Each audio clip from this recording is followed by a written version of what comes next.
Well, thanks a lot. Thanks to all of you for being here, and thanks to the organizers for the invitation. I really enjoyed the last 3 days. So I think the good thing for my presentation is that the stage has been already set a bit by Judith, so I'm going to use quite similar arguments to a certain extent, but interpret them differently, so there might be a bit of a kind of an interesting debate arising, hopefully.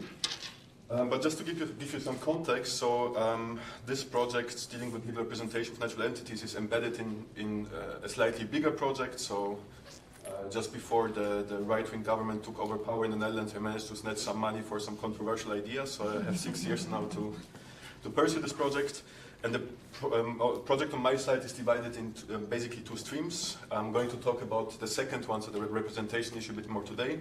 The first one deals a bit more with legal ontology more broadly, so that's where I address these questions that have been already mentioned a bit by Judith. So can we actually extend legal rights, legal personhoods to natural entities, or to animals? And I disagree, for example, with some of the people Judith has mentioned, so with Vila Kurki, with Ann Peters to a certain extent. I don't see, from a very positivist perspective, any problem with attributing legal positions to any type of potential entities. I could attribute legal personhood to my cup if I wanted to, in principle, so this is not an issue for me. I understand that there is a specific moral underpinning of the broader argument, so that's an important debate that I'm not engaging in, and that I respect the people who do that.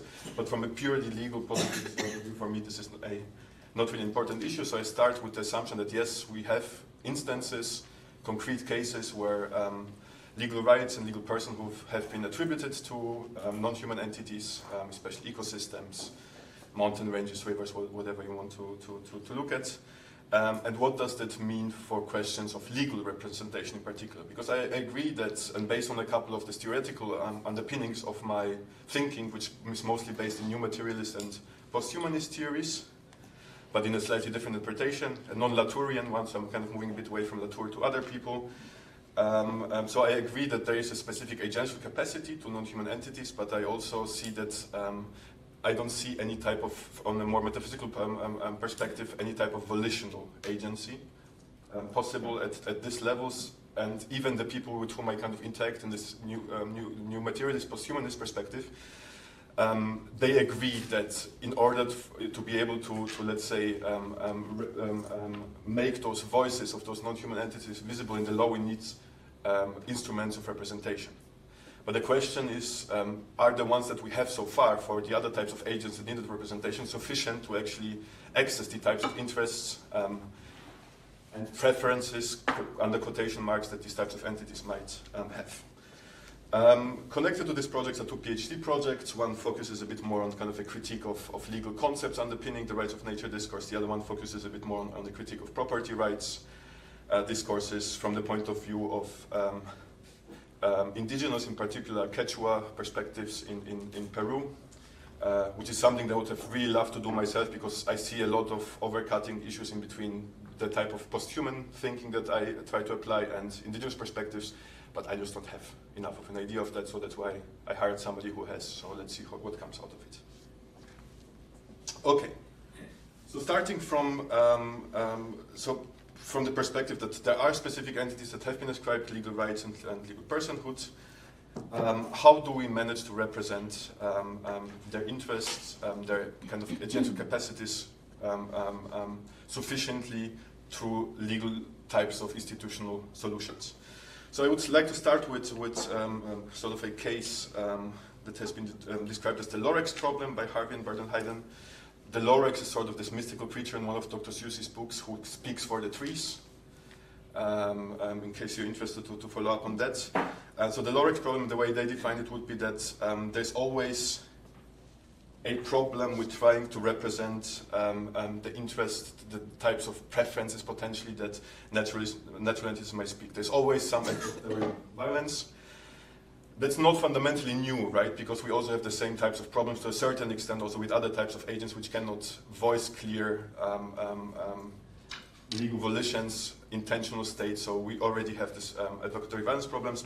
But I try to kind of look of how we can, with the insights provided by post-human and new materialist thinking, try to circumvent the problems that we're facing to a certain extent. So we have this issue of, okay, how do we translate the needs, preferences, if there are preferences in the first place, of these entities versus sort of like what I referred to before as a kind of a hyper-inflated anthropocentrism, where basically we look at nature from a purely human perspective and ascribe kind of our types of needs and preferences to natural entities. What we also have to keep in mind that all types of representations coming from all sorts of different actors are always embedded in specific contexts, in cultural contexts, social interests that might be at stake, as you can, for example, very clearly see in the case of the constitutional rights of nature in Ecuador. There are a lot of, for example, the economic extractivist interests that are involved in the debate of how we negotiate those rights. So those aspects should not be blended out, also because some of those interests tend to be very powerful and dominate these questions of representation of the interests of those entities. What I also find quite interesting is that, so when we think, for example, about kind of welfarism and kind of an attempt to represent the interests of specific entities based on kind of their welfare ideas, is that a lot of people think, based on a relatively, for me, problematic presumption of objectivity, that we can kind of objectively, if we have agents that do not speak, but just have interests, science will help us to speak for them kind of relatively clearly, with like no kind of space left in between. And for me, this is relatively problematic because, once again, it tends to just provide a specific angle of looking at the interests of these entities. So that raises, of course, a lot of questions stemming from this large problem. So who can speak in nature in the first place? Is it just scientists? Is ecology the new religion that we should all ascribe to, that would represent the interests of those natural entities? Can we even ever know what natural entities want, with wanting quotation marks, right? Once again, this problem of kind of volitional agency to a certain extent. And what are ways, and that's what I'm trying to work out, to try to remedy this potential risk to a certain extent. And how can we set up institutional structures that try to, at least, we can never fully address it, we cannot always fully know what these entities mean and mean, but how can we at least address some of those problems that I identify in the first part?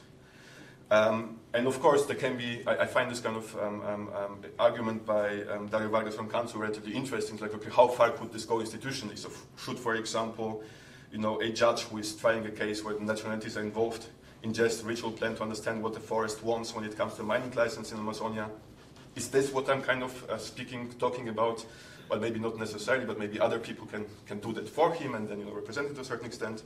Or, for example, what is also interesting for me from the methodological point of view, from kind of like immersing yourself into nature to be able to experience it in a different way. So should a judge walk the paramo to let it speak the language it speaks best, and then consider this experience to form witness testimony? Well, maybe the judge is not the best place to do that, but maybe there are other people who are better placed to actually convey this type of knowledge, which is not necessarily scientific according to a Western canon of scientificity, but nevertheless can maybe contribute something to this overall broader representation of natural entities. One kind of approach that has been, one school of thought that has been kind of trying to approach these problems is systems theory. So Judith already kind of talked about this a bit. I missed the keynote by Teubner yesterday, but I assume that he must have been talking about hybrids to a certain extent, right? So this idea of legal hybrids, so we need, from a system theoretical perspective, kind of relatively logical, right? You need kind of psychic systems to be able to engage in these types of communication that non-psychic systems cannot, right? So you need to have this human, non-human hybrids in order to be able to represent the interests of nature. And legal personhood and its design can constitute such hybrids, and in order to be able to then let those entities speak through a human voice, we need to have these representative schemes, including guardianship and legal standing, which are the standard ones, right? So think, for example, about the Trato River case, or the Wanganui River was mentioned, or think about the Mar Menor. Basically, there are both levels kind of present, so a kind of a guardianship body to a certain extent, kind of like a supervisory body, as well as kind of an actio popularis possibility for all types of people who think that the rights of this entity have been violated to be able to then claim and sue in court. Teubner and some other people who engage with that topic from the point of view of systems theory, to a large extent, have Bruno Latour as their interlocutor. Latour makes, for me, in my opinion, quite some important claims in this debate, but I have my problems with Latour because amongst the new materialists, and it's a relatively kind of pluralistic and broad set of authors who don't necessarily tend to agree on everything, he might be the one who might be mostly prone to this accusations of flat ontology, so kind of flattening all types of agency, that basically all actors have the same type of agency. And I don't actually think that other types of new materials and post-human thinking actually make the same move, as I will try to show later. But what Latour clearly shows is how in modern times kind of nature was pushed into this non-agentic position, and what he's arguing for is that we need to kind of reverse this reification of nature and try to recognize this intra-agency that happens between humans and natural entities. How do we do that? Some of those system theoretical thinkers, so Andreas Gutmann has been mentioned already, try to provide some institutional mechanisms. So for example, they also argue on more relational conceptions of legal personhood, something that we've heard about the last two days already, right? So kind of trying to put a focus on the interdependence of human agents and non-human actors, as kind of a form of representation of the legal action, or forms of assisted autonomy. So Andreas Fischel-Lescano, I don't remember. Yeah, I think it's Andreas. Adds to that yeah, we need to think about the ability of those agents to kind of voice interests and preferences from the point of view of a perspective of assisted autonomy, where something that you can see right now, for example, in the animal rights debate, right? So the recent work of Lisa Kurki, but also Healy and Pepper, kind of trying to look at how conditions can be created so that the voices of animals can be represented more accurately, better. Well, not the best terms perhaps to use in the legal realm. However, I think that these system theoretical perspectives do not go far enough in terms of their. Am I running out of time? Actually, no. No, I still have 6 minutes. Okay. I think that they do not go far enough because basically the types of institutional solutions that they propose remain relatively conservative. So yes, we need to have some type of guardianship bodies. We need to kind of have a more active interrelationship between human and non-human agents. But they do not, from my perspective, actually add anything fundamentally new to this broader debates. Those are types of mechanisms that we used to already apply for quite some time for other agents to whom legal personhood has been extended over the time. Children, persons with disabilities. Where I find a bit more of an interesting angle to look at this issue is the perspective of new materials, in particular the work of Jane Bennett and Karen Barat, and Rosie Braidotti from a more human perspective. So looking at matter, all types of matter as agential, and looking at these forms of interaction between humans and non-humans. So we are once again start that matter has agency, from the assumption that matter has agency, but it doesn't have volitional agency. So all these types of criticisms that are being kind of thrown at new materialist kind of perspectives, that they're flat ontologizing, that they're basically removing responsibilities from humans for the types of environmental that they might create, I don't really think actually hold, because if you actually read and there's a bit of a problem with new materialism in translating into the law. So I think that's the stage of theoretical development that we're at. So there's still quite some work to be done. But I think that there is an opening in terms of the type of experimentation that it allows for. And that's something that I will try to explain in a second. So according to this theorist, nature is self-organizing, has a language of its own. Yet we need representation. If the rights of the specific entities, if we attribute rights to those entities, we need schemes of representation whereby humans are able to represent the interests of nature. There are a variety of tools that can be used to do that. One of them has been scientific knowledge. As Latour says, yes, science has given the voice to the non-humans, but applying just such a position would be, in my perspective, a bit limiting. And scientific, for example, representation of natural interest can never be neutral. It can be very likely, for example, if you look at let's say, the attempt to represent the interest of a specific ecosystem, several biologists, ethologists can have different perspectives on what the right type of action might be. So we need to kind of diversify and purify this type of knowledge that is inputted into these processes of representation. And that's what